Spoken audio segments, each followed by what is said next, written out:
আসসালামু আলাইকুম। আজকে আমি রান্না করব পাবদা মাছ দিয়ে সর্ষে দিয়ে। তো মাছগুলোকে আমি লবণ হলুদ দিয়ে মেখে রেখেছি, এবার ভেজে নেব। প্রথমেই দিয়ে দিলাম তেল, কড়াই গরম হয়ে গেছে। এবার একটা একটা করে মাছ দিয়ে সুন্দর করে ভেজে নেব।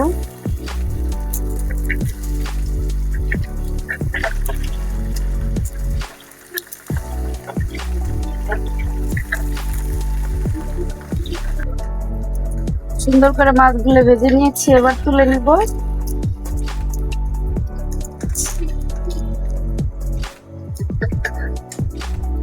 মাছ ভাজা হয়ে গেছে, এবার দিয়ে দেব পেঁয়াজ। পেঁয়াজ ভাজা হয়ে গেছে, এবার দিয়ে দিব আদা রসুন বাটা। অল্প পরিমাণের আদা রসুন বাটা দিয়ে দিব। দিয়ে দিব লবণ, এরপরে দিয়ে দিব হলুদ, এরপরে দিয়ে দিব মরিচের গুঁড়া, দিয়ে দিয়েছি সর্ষে বাটা পানি দিয়ে গুলিয়ে। ঝোলে বলক চলে আসছে, এ পর্যায়ে দিয়ে দিব মাছ।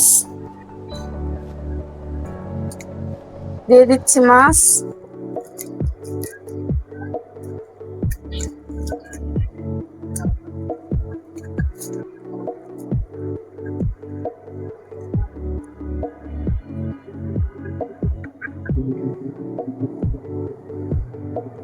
রান্নাটা সুন্দর হয়ে গেছে। এবার দেখুন কেমন হয়েছে কালারটা, খেতেও কিন্তু ব্যাপক স্বাদ হয়েছে।